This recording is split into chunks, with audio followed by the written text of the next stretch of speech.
Good morning. This is Northern Light for Friday, October 27th. I'm Monica Sandreski. And I'm Todd Moe. New York State's top agricultural official was in St. Lawrence County this week. He talked about the major food and ag bill that stalled in Congress. I think that a lot of people supporting the nutrition titles realized we needed to have a healthy agricultural community. From the farmers, I think there was a realization that those people who need the nutrition benefits are our customers. Residents of Clayton in the Thousand Islands are voicing their opposition to a new Customs and Border Protection facility at Blind Bay. Also, Amy Feiereisel takes us up the popular and well-built Mount Van Hovenberg Trail. It's near the end of October and it's chilly, but there's still a lot of green on the trees. Well, we haven't had a frost yet. I think a lot of these plants are still happy and photosynthesizing. John Warren checks trail conditions for us in the Adirondacks this weekend. And we'll check out a quilt show in Old Forge. All of that's coming up on Northern Light. Stick with us.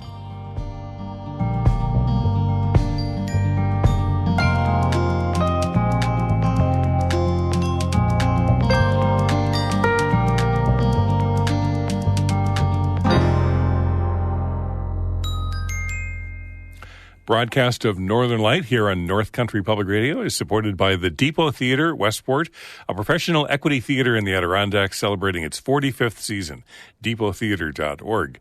And Adirondack Arts and Entertainment, an online resource for events in the Adirondack region covering galleries, the performing arts, dining, and more, AdirondackA&E.com.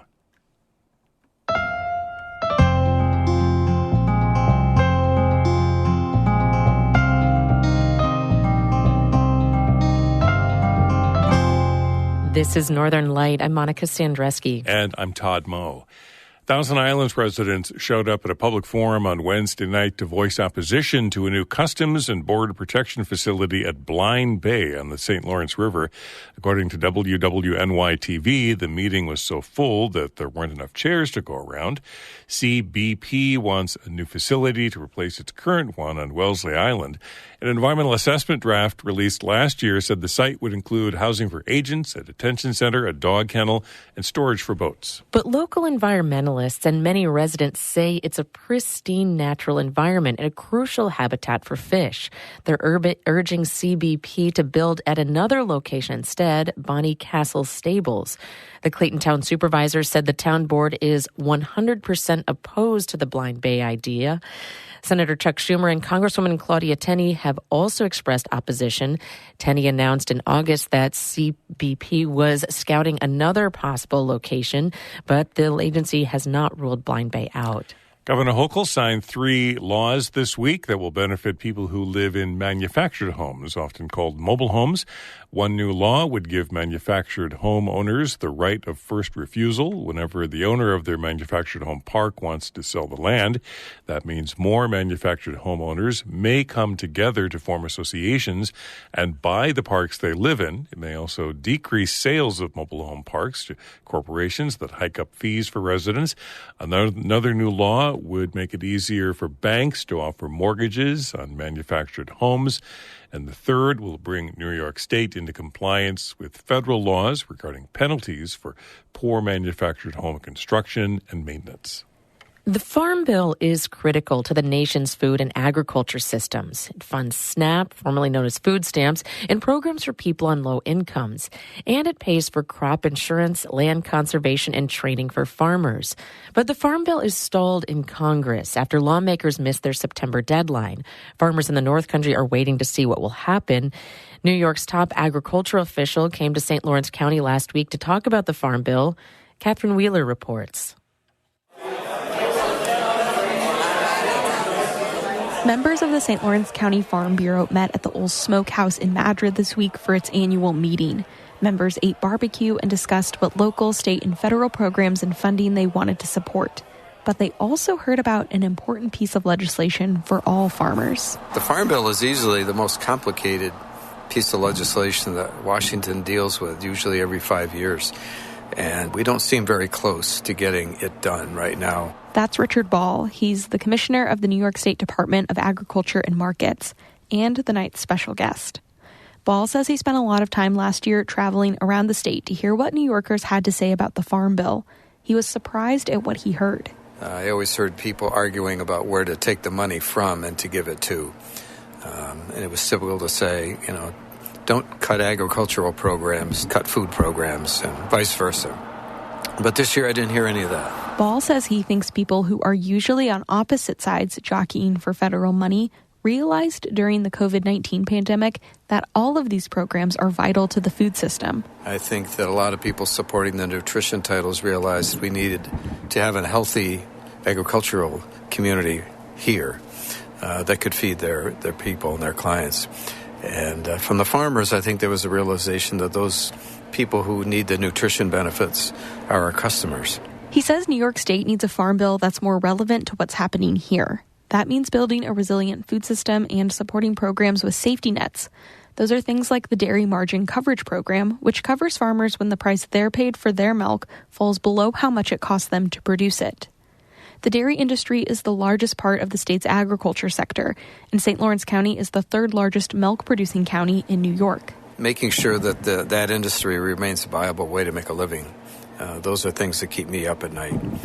But more people need more access to more markets. Ball says he wants to see more focus on climate change and agricultural research.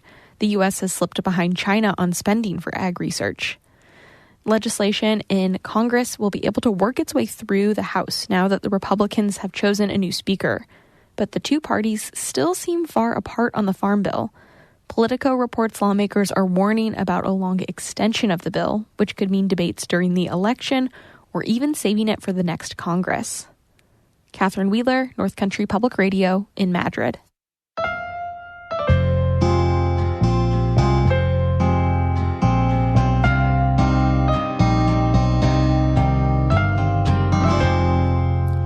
A prominent figure from former Governor Andrew Cuomo's administration is resurfacing with a new memoir. Melissa DeRosa was Cuomo's top aide for 4 years until he resigned in 2021 amidst multiple allegations of sexual harassment. Her book is titled What's Left Unsaid: My Life at the Center of Power, Politics, and Crisis. It covers DeRosa's experiences leading the state's management of the COVID-19 pandemic in 2020 and the scandals that ultimately brought Cuomo down. In an interview with Albany reporter Karen DeWitt, DeRosa defended a March 2020 nursing home policy decision. It required the facilities to take back COVID-positive patients from hospitals. Critics say it led to the unnecessary deaths of thousands of elderly New Yorkers. The nursing home policy, you present a defense of that. March 25th, 2020 became kind of an infamous decision to allow hospitalized COVID-positive nursing home residents to go back into the nursing homes. And you also talk about the report by Attorney General Tish James that said you undercounted the deaths by 50%. You present a defense of that, but, I wonder in retrospect if you and the governor had maybe just apologized for that decision instead of kind of doubling down on it, maybe it would have played out differently politically. Well, and I don't mean to try to present a defense of it in the book. My intention was trying to explain it to people, what it was, what happened, what was going on around us, because I think that particularly as it related to nursing homes and the weaponization and the politicization of what happened around nursing homes, combined with the very real pain of the families who lost loved ones, it just became this political football that it never should have been. And looking back, if I knew today if I knew then what I knew today, I would do a lot of things differently. But my heart goes out to people who lost loved ones in nursing homes. As I write in the book, every decision that was being made was done with the best possible intent with the information that we had at the time. In her book, DeRosa also harshly criticizes current Governor Kathy Hochul. Hochul was lieutenant governor when DeRosa was Cuomo's top aide. She finished out Cuomo's term when he resigned in August 2021. Here's more of Karen DeWitt's interview with DeRosa. I want to get to your references to the current governor, Kathy Hochul, in the book. They're not exactly flattering. And you also mentioned in the book that someone gave you the mean girl moniker, which you didn't like. But you're pretty hard on a lot of people in the book, and I would have to say, including yourself, too. But your references to Kathy Hochul are pretty negative. You say she's a character straight out of HBO's Veep central casting. You admit that you tried to get her off the ticket in 2018, and it seems like you're essentially like blaming her for deaths in Hurricane Ida and the Buffalo snowstorm because she fired the head of emergency management. I mean, don't you feel any kinship? I mean, you were a groundbreaking woman in your job to the first female governor in New York State. Look, I think that Kathy Hochul's heart is in the right place. I really do. You don't really say that in your book. But, I disagree strongly with how she's been governing the state for the last 2 years. And the flipness in that moment when I was calling her to say, the governor's announcing he's resigning, it's going to be effective in 14 days, which, by the way, was such an emotional low. I mean, at that point, my mental health had deteriorated to a point where I wasn't sure I was going to get to the next day. And when I call to tell her this, and I say, he's going to step down, hardest decision of his life, not because he's conceding guilt on these things, but because we could count the numbers in the impeachment, and because we knew we were on a losing track with the legislature, and because of what it was doing to all the people around us. And I call and I have this moment with her. I say, we're going to step down in 14 days. And her immediate response is, lieutenant governors are prepared to take over at a moment's notice. And I was like, what? What do you, like, she hadn't been involved in a single substantive policy discussion in 7 years that we were there. She wasn't a part of negotiating with legislature. She'd never dealt with a snowstorm. She'd never dealt with a hurricane. She'd never dealt with a disaster, an emergency of any kind. And it was the flipness of that grated on me and continues to grate on me to this day. Karen DeWitt reached out to Hochul's office for a response to DeRosa's comments. A spokesperson said in a statement, quote, "The state of New York has moved on, and we hope she is able to find a way to move on as well."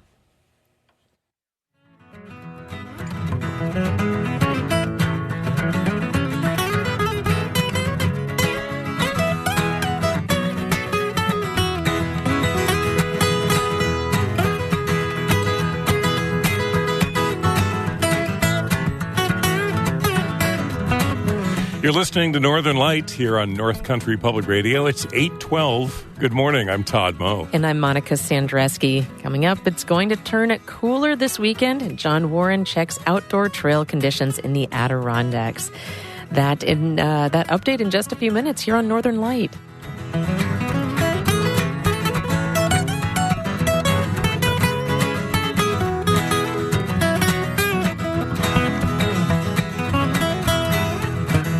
Music by Potsdam guitarist Salvador Sarmiento. You can catch Sal Sarmiento at the Oktoberfest Outdoor Beer Garden at the Pickled Pig in Lake Placid this coming Sunday night from 5 to 8. Sal and the band Mojo Dojo will be playing at the Pickled Pig in Lake Placid, part of their outdoor beer garden, this Sunday night from 5 to 8. Northern Light is supported by Adirondack Foundation and the Adirondack Birth to 3 Alliance, dedicated to providing all children the best possible start in life, AdirondackBT3.org, and CCOM Credit Union, serving the financial needs of people throughout northern New York and Vermont in person, online at ccom.org, and on your smartphone.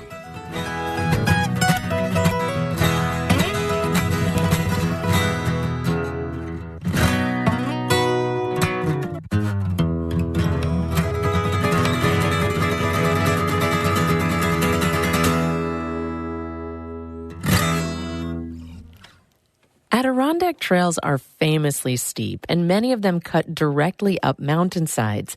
But in recent years, more and more trails are being rebuilt using sustainable trail design. Think switchbacks and water diversions and grades much easier on the knees.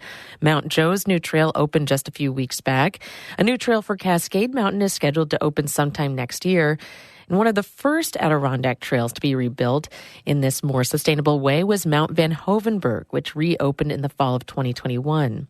Last week, reporter Amy Feiereisel hiked it with a friend, Adirondack native Walter McGarry, as autumn leaves fell. But before the first frost, she sent back this audio postcard. So we're about halfway up the trail to Mount Van Hoevenberg, coming from the South Meadow side.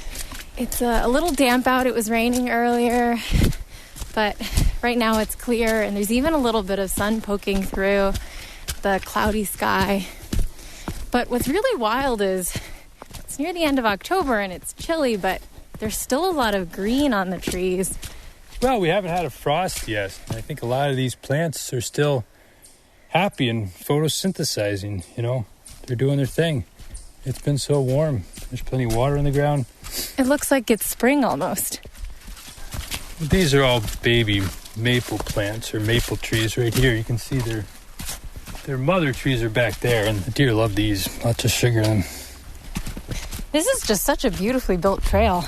The stonework is amazing. Definitely one of the nicest built trails in the Adirondack. Very modern. Switchbacks, nicely graded. Right now we're walking up, just like a really beautifully built stone staircase.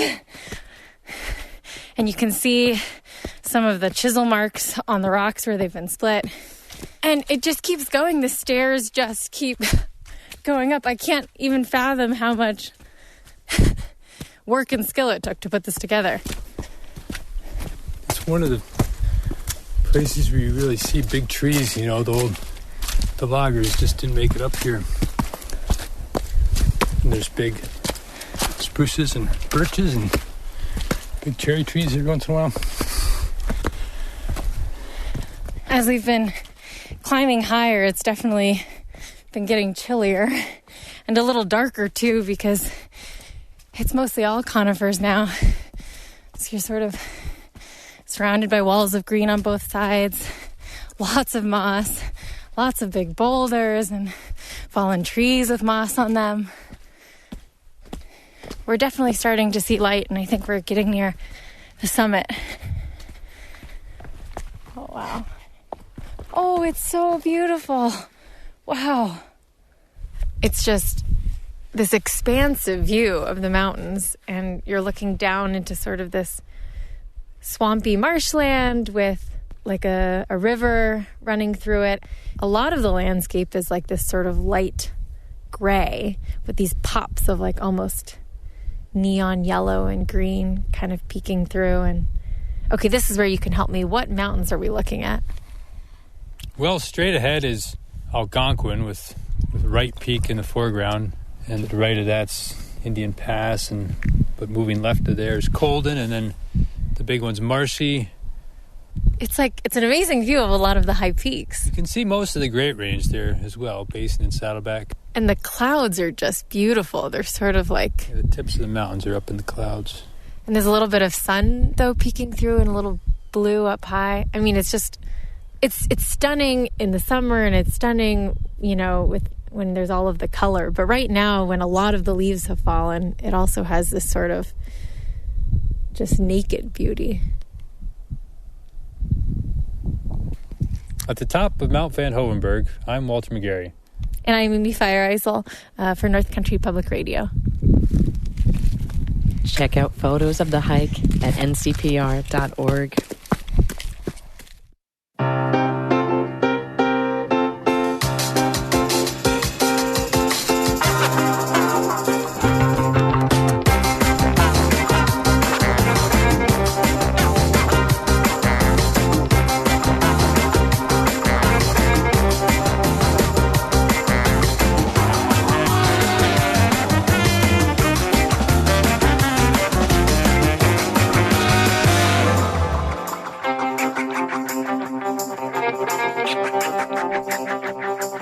You're listening to Northern Light here on North Country Public Radio. I'm Todd Moe. And I'm Monica Sandreski. Coming up in just a minute, View and Old Forge host Quilts Unlimited, featuring works by some of the country's best quilters, and we'll take a tour. Then stick around after the show for Bird Note, coming up at 8:42. But first, Todd has a look at the weather for us. Mild temperatures today, a high around 70, partly cloudy skies, maybe an occasional shower. Winds out of the southwest. Tomorrow, scattered showers with highs in the 60s, and then it's going to turn cooler. Good chance of showers Sunday and Monday with highs in the 40s in the afternoon. It's cloudy and 63 right now here in Canton, and John Warren checks outdoor conditions in the Adirondacks for this weekend. On Saturday, sunrise will be at about 7:27 and sunset at about 5:51. Our unusually warm temperatures are going to continue into Saturday before a strong cold front passes through the area and temperatures drop Saturday night. The highest summits will be breezy today with winds to 35 miles per hour. Light rain is expected to give way to some light snow at the highest elevations later Sunday. Temperatures on the highest summits will be in the lower 50s today, falling to near freezing on Sunday.